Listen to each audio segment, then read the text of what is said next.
The 2023-24 Premier League season is finally over, so what better way to wrap up the season than to react to my Premier League predictions from back in August of 2023 and see how close, or wildly wrong, I was. Like a lot of others do, I'm going to be giving myself a score for each prediction, getting plus or minus 1 point per position that I was off by, so the aim is kinda like golf, to get the lowest score possible. So let's see how I did, starting with the relegation zone. All the way down in the 20th position was Sheffield United. Here's what I had to say about them. I don't think Sheffield's team is particularly good. I think they are pretty much a championship level team. They've lost Sanderberg to Burnley. They've lost Ndiaye, who was a huge source of goals slash assists for them. They've got a very small squad, not very good depth. I don't think they'll do very well. They could come in any one of the bottom 3 spots, but I genuinely think that just every other team in the league is better than their team. Well, I think everyone and their goldfish could see this one coming. Sheffield United finished rock bottom of the table in 20th, and were by far and away the worst team in the league all season. As I said back then, they are a championship quality team and deservedly went down. Good riddance. Moving into 19th place, and just above them finished Burnley on 24 points. I said this. I think Burnley are going to be the shock promoted team. There always is a team that gets promoted and then does really, really well, and I think Burnley is going to be the one that does that. I think they're going to finish in the top half, they'll be on 10th. Vincent Kompany is a super good coach with flexible tactics, and I think Burnley's form from the Championship will carry on in a big way. The team hasn't changed much in terms of outgoings, except for Martin returning to Chelsea and Barnes has left for Norwich. They've made a decent chunk of reinforcements, so I assume that they'll just carry on as they were. I think they're going to be too good for the majority of the teams below them. Oh boy. 2 teams in, and I've already had an absolute howler. This might have been my worst prediction I made all season, and looking back, I'm not really sure why I had so much faith in Burnley to do well. I suppose I expected their brave way of playing football to be able to beat the lesser teams, but that bravery turned out to just be naivety, and they rightly got hammered by almost every club. That's +9 to the scorecard, and a terrible way to start. I suppose with Ian Martin gone and very little investment that Burnley probably never were going to do well, but I always expect one promoted team to do well, and I was let down by all 3 teams in the end. In 18th place came Luton Town, just barely unable to survive. I was going to actually predict Luton Town to stay up as a bit of a rogue shout, but I can't expect them to do well at all. The squad is, again, championship level, and there's no place for the goals to come from, really. I think they'll edge Sheffield just due to some decent signings they've made. They've brought in Marvellous Nakamba, and they've brought in Chong too, and I think they've overall got a bit better depth. They've got way more players in the squad. And in a very long season like this, that could be the difference between them. There'll probably only be 1 or 2 points in it, to be honest, and again, this bottom 3 can be any way around. So, -1 here, and a lot of what I said nearly came true in all honesty. I think Luton really did have the ability to stay up, but a few poor results ultimately stopped them from getting above the team ahead of them, and they rightly got relegated after being unable to consistently gain points after a very poor start to the season. They did, however, have some of the most entertaining matches this season, like the 4-3 loss to Bournemouth, the 4-4 draw with Newcastle United, the 4-0 drubbing of Brighton, the very closely fought 4-3 versus Arsenal, etc. They were entertainers, and I genuinely hope they bounce right back next season. Also, as it was such a big event, I think we should mention Tom Lockyer, their captain that almost died on the pitch in December after suffering a cardiac arrest versus Bournemouth. I hope he's still doing well after his recovery. Now we move on to the teams that just survived the drop, and coming in at 17th place was Nottingham Forest. Here's my take on them. Forest have made some decent signings. They've brought in Ola Aina, who's obviously an ex-Chelsea boy, I know a lot about him. I think he's quite good. They've brought in Wood, who's a relatively okay striker, and the one which I think is actually more impressive is Alanga coming in. I think Alanga is very, very underrated. They haven't really lost anyone too important on their outgoings either, and obviously they've got very good quality players, the main one being Morgan Gibbs-White, who is a baller. They definitely have enough quality to stay up, and I think they overall just have better quality than the 2 teams below them. Okay, despite me placing them a couple of positions off, pretty much everything I said about Forest was very accurate. Elanga came in and was good, Wood was decent for them when he needed to play, Ola Aina was a great signing, and overall they did just have enough quality to stay up ahead of the teams below them. That is also despite them getting a points reduction, which admittedly would not have changed their position, and also giving us one of the stories of the season with them going ballistic on Twitter against the PGMOL and finally taking a stand versus the blatantly corrupt and or inept officiating the league has been subject to since VAR was introduced. Moving on to 16th place, and this was taken by Brentford. Obviously, a big elephant in the room for Brentford is that they've lost Ivan Toney. That is 41% of their goals gone. Toney was directly involved in 41% of their goals last season, so I think they are going to drop down the table massively.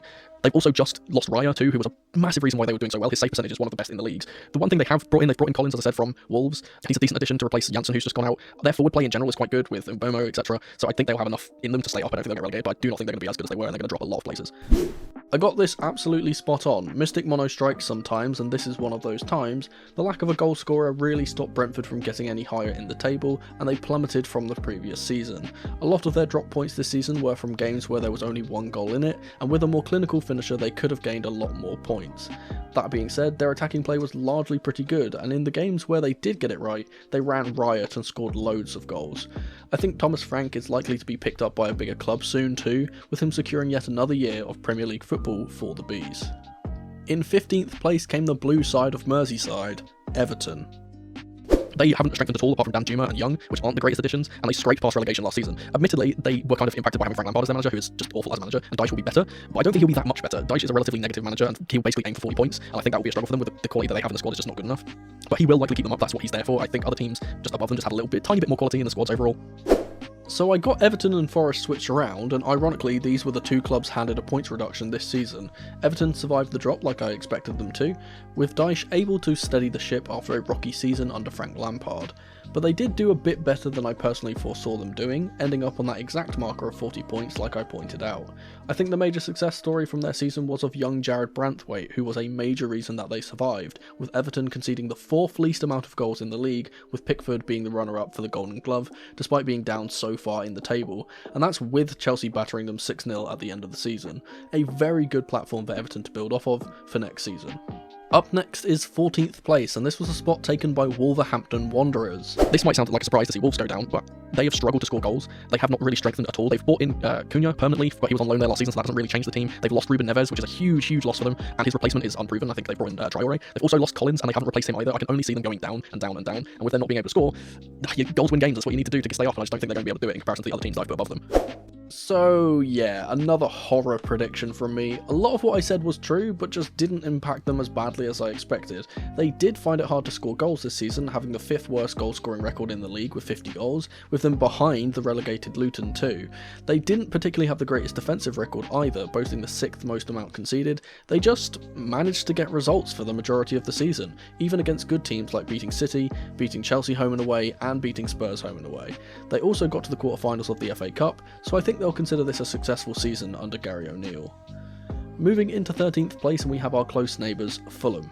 They haven't technically lost Mitrovic, but I think he is on the way out, and with his actions recently, I don't think he'll play for the club again. Losing him is a big blow. He got 15 goals / assists for them last season. It's a big part to how they play as a team in general. They replaced him with Jimenez, but he's not like for like, and isn't as good as Mitrovic in my opinion, and Carlos Vinicius ain't great either. I think they will struggle to score goals, but will be better defensively this year because Bassi has come in, who looked absolutely fantastic in pre-season when he played against us. I think they'll likely end up on similar points to last year, but the other teams around them have progressed, so I think they will finish lower. A few places off for this one, but largely what I predicted came true. They were about as good as last season, only getting 5 points less, but the teams around them were just a little better and pushed them down the table. Their defence didn't improve, conceding more goals this time than last, but to be fair they did have injuries to key players like Issa Diop, Kenny Tete and Tosin Adarabioyo for a good chunk of the season. In terms of goal scoring, despite Mitrovic leaving, their goals didn't change. They scored 55 last season and 55 this season, so I suppose I was massively off in that regard. 12th position now, and this was claimed by our last opponents, Bournemouth. They've done some decent transfer business, bringing in Justin Kluivert, Traore from Sassuolo, and Radu on loan. Losing Lerma to Palace is a big blow, but the new manager will transfer Bournemouth into pressing machines that will likely be too much for a lot of the lesser teams to handle, and I think that's where they'll gain most of their points. Once again, just a couple of positions the wrong way for the Cherries. Largely what I said came true, Andoni Iraola really took a hold of this Bournemouth side after a slow start, and has turned them into a rather good team. And if I'm being honest, Bournemouth could have finished even better than this. They lost their last 3 games and missed out on the top half just barely. 11th place goes to a team we beat 4 times this season, Brighton and Hove Albion. I think they'll have another good season. Their squad is strong and their coach is brilliant. The only reason I put them finishing lower than before is due to them losing McAllister and soon to be losing Caicedo. Plus the addition of extra games in the Europa League this year will have an impact on the squad. They've made some decent acquisitions in the door with Dahoud from Dortmund and Joao Pedro looking great in pre-season, which will be good enough for them to steady themselves. They don't absolutely plummet down the table, but they have lost some big ballers in their team, and I don't think they're going to do as well as they did last year. Again, just 2 places off on this one. There appears to be a theme here, but it seems as if I got this one completely correct in my overall assessment. I should have just been harsher on how far I put the Seagulls down. Those exact things happened. They lost Caicedo and McAllister, and De Zerbi severely missed them in the side, and the extra Europa League games, which they went pretty deep into, didn't help with the large amount of injuries they sustained over the season. Those absentees were a massive reason as to why Brighton didn't perform as well as they could, with De Zerbi now departing the club due to this failure. Into the top half of the table now, and the team in 10th ended up being Crystal Palace. I think bringing in Lem has made that core very, very strong for them now, but losing Zaha, and he's now gone to Galatasaray obviously, and replacing him with a relatively inexperienced player in Franca is a dangerous game to play. Also, they look likely to lose Elise, which would be disastrous as he provided them with so many assists last year. Roy Hodgson's magic won't last forever as usual, but the overall quality of the squad is good enough to guarantee survival in my opinion. So I have gripes about this one. They were in 14th place until the final day, where they shot up to 10th. I think largely what I said was true up until Palace brought in their new manager, suddenly started firing in the last few games and rocketed up the table. So despite being 3 places off here, I don't think anyone could have predicted this sudden rapid improvement from Palace, so fair play to them and Oliver Glasner. Palace gained 13 out of a possible 15 points in their last 5 matches, the second best record in the final 5 games after City, Arsenal and Chelsea, who all won their last 5 matches. I think the future is bright for them, and we'll have to see how they get on next season. Up to 9th place now, and this is going to be our East London rivals, West Ham United. I think it's an absolutely massive blow that they've lost Rice. The potential replacement, Edson Alvarez, is a decent enough substitute for him and lessens that blow a little, but they have hemorrhaged players and have the smallest squad in the league as of recording. They need signings to push for the top half, and I think they'll struggle with another season in European football too. Obviously winning the Conference League last year has guaranteed them into the Europa League, and I think that's going to really drag them down, as obviously as well as losing Rice, who's one of their most important players, so I think they're going to go into about 12th. Well, I predicted them to finish directly above Palace, so that's something, right? No, West Ham did a lot better than I anticipated, and despite this, David Moyes is leaving the club. I think Paqueta staying was a big up for them that I didn't anticipate, and James Ward-Prowse was a really good bit of business. I didn't foresee them signing Mo Kudus though, who was an absolute baller for them and helped them climb very high up the table, until they bottled it and started dropping points in the final few months. Rice wasn't really as big of a miss for them as most likely thought either, with the remaining midfielders able to do the business in there for the most part. 8th place is coming up, and this was taken on the final day by Manchester United. I think United will have another strong season under Erik ten Hag and will probably win some silverware once again this season. Carabao Cup, FA Cup, one of those they'll probably pick up, in all honesty. Overall, I think their squad is just simply better than all the teams that I've put before them. They have done some transfer business, obviously shipping off De Gea and replacing him with Andre Onana, who is a massive upgrade for them. Their striker, Rasmus Højlund, though they brought in, is unproven, and especially in such a tough league, I don't think he's going to immediately pick up and start bagging 30 goals, which is what you need. He's not going to instantly turn into a 30 goals a season striker. I think he'll probably get quite high numbers, somewhere between 18 to 22 probably, but I don't think he's going to be the striker that will carry them to a championship. Mount does not improve their midfield in the slightest. In fact, he actually makes it worse in my opinion.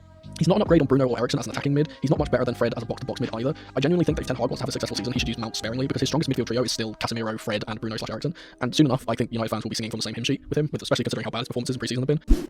This is one of the horror predictions from me again, but then again, I'm not sure anyone anticipated United being as terrible as they were all season. 8th is genuinely kind for them considering how they played at times, with Casemiro looking a shadow of his former self, Højlund not living up to his price tag at all, Varane being injured for basically the whole season, as well as Mason Mount, who, like I predicted, flopped hard. United fans will be very disappointed with this season, but one of the shining lights out of it was the emergence of young Kobbie Mainoo, who has been really good for them this season. Unless they can win the FA Cup final like I theorise, which us Chelsea fans hope they don't, then I think this will be classed as a total failure of a season by their standards. Into the possible Europa Conference League spots here, in 7th place it's Newcastle United. They have a very strong side, and definitely could be higher in this list, admittedly. Tonali is an excellent addition to their already incredible midfield, but losing St. Maximin is really bad for them, and Harvey Barnes isn't the greatest replacement. The main reason why I think they're going to struggle this season is because their team is really good, and I think they're going to go quite deep into the Champions League, and I think that will drain them towards the end of the season, the tail end of the season. I think they're going to start dropping points, and the main thing is that Newcastle are a huge team, and I know that if they get to the round of 16, the quarters, the semis of the Champions League, their focus is going to completely go away from the league, and it's going to be all into the winning Champions League. But I just feel like they're going to struggle with that extra schedule, because the games they're going to be playing are going to be super competitive, and I feel like the teams that are above them are just going to have a better season in terms of being able to manage the games that they play. Well, despite being only one place off for this one, my reasoning was way off. Newcastle were dealt the group of death in the UCL and were knocked out very swiftly. The main thing that impacted them has to be said, and that was Sandro Tonali getting exiled for his betting scandal. I don't think a single soul could have seen that coming. Tonali was one of the linchpins in that midfield, and he was missed greatly, and Newcastle did end up dropping places as I predicted, albeit for different reasons.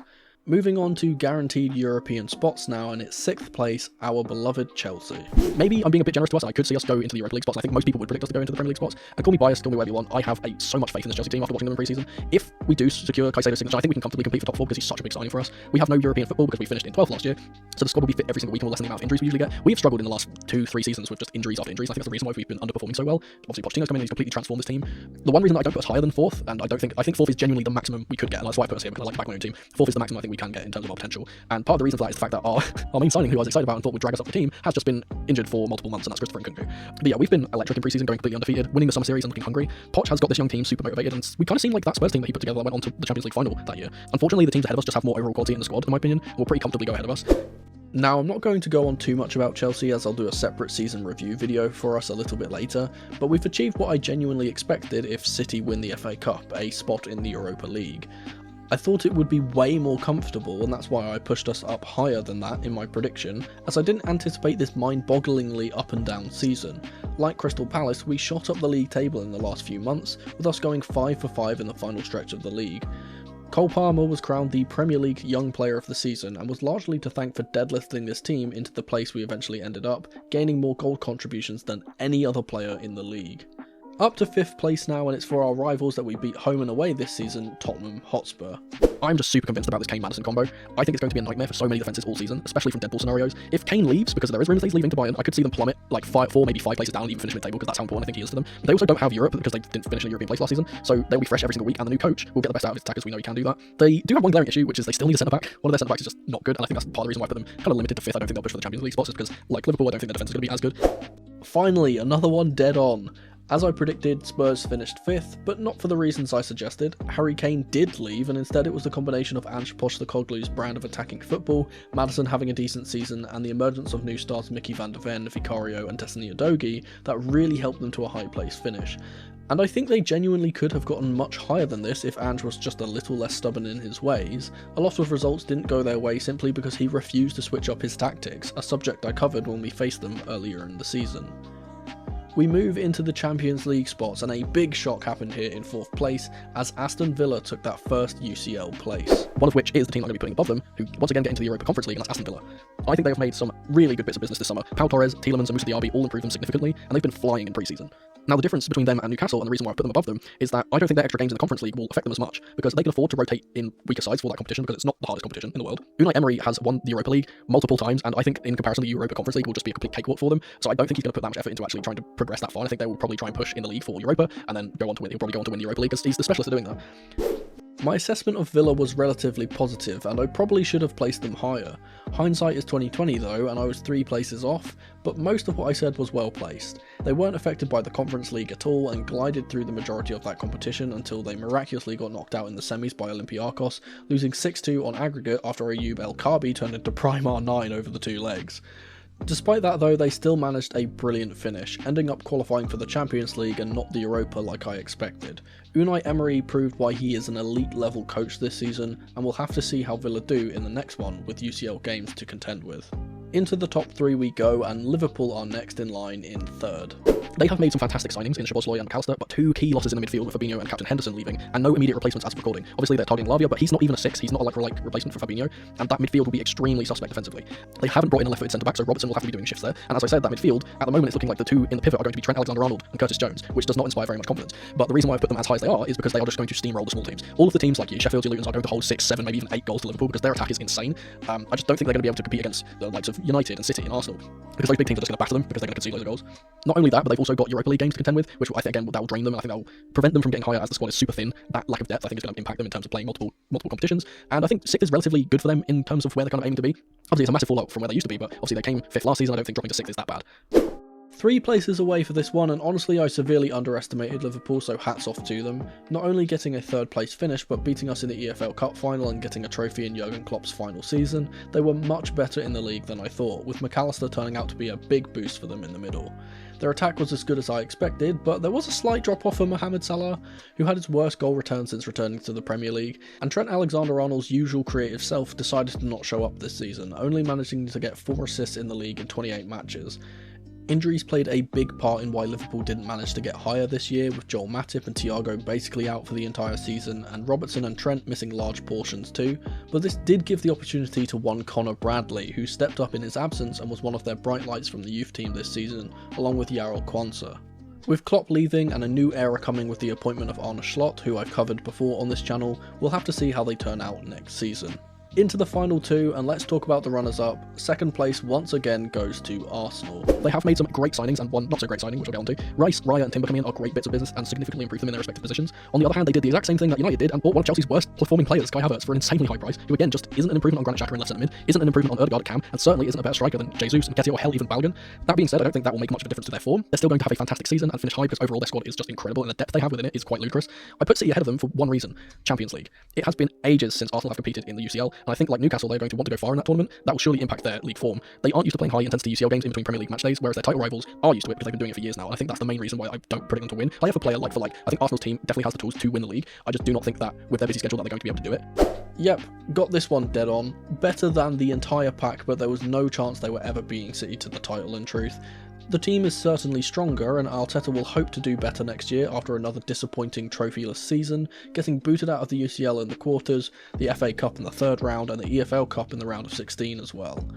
Their new signings were largely a success, with Raya winning the Golden Glove, Havertz deciding to become a footballer in the final few months of the season, Rice being about as good as you should expect from a £100 million midfielder, and Timber being, well, injured for the entire season. Let's talk about that, because there were some injury problems for Arsenal that may have been an excuse for why they didn't win the league. Timber basically never played for them, Fabio Vieira was out a lot, and Partey was out for a large chunk, but then again he should be in prison, so the game's the game. All jokes aside, Arsenal were a formidable team this year, and with any luck and some more cash splash, they will be up there once again next season to challenge for the title. Our champions this year was of course Manchester City for the 4th time in a row. Let's get this over with. Yeah, City are going to make a mockery of this league and pretty comfortably win it once again. Their squad is by far the best in the league, their manager is elite, their depth is disgustingly good, and they improved their team by bringing in Carvalho and Kovacic. Though I don't think Kovacic is a good like-for-like replacement for Gundogan, I think he'll be able to fill in there pretty comfortably, and Pep will only make him a better player. The only other point I want to make is they have lost Riyad Mahrez, which could be seen as a downgrade, but I don't think that will slow them down at all. They'll likely just play Foden or Bernardo Silva there, and it won't change how the squad operates in the slightest. And like I and pretty much everyone else expected, they came in first place. For me, it was never in doubt, it's what they do. As soon as they were knocked out of the Champions League, you knew that their entire focus was going into lifting the title once again, and they still have the opportunity to add more silverware to their cabinet, with the FA Cup final coming soon too. Foden did come in for Mahrez like I expected and somehow won the Player of the Year, so I suppose I was correct on that front. Worthy champions as ever, let's hope they manage to keep a hold of those accolades after their 115 charges are sorted through, eh? So, totaling up the differences, I scored 44 points overall, which I don't think is bad for my first time doing predictions on YouTube, and hopefully we can improve upon that in 3 months' time when the next season comes around for predictions. But if you can't wait until then, YouTube reckons you'll enjoy one of these 2 videos on screen in the meantime. Thank you guys so much for watching as ever, and remember, in the rain or in the dry, keep that blue flag flying high. Come on, you Blues.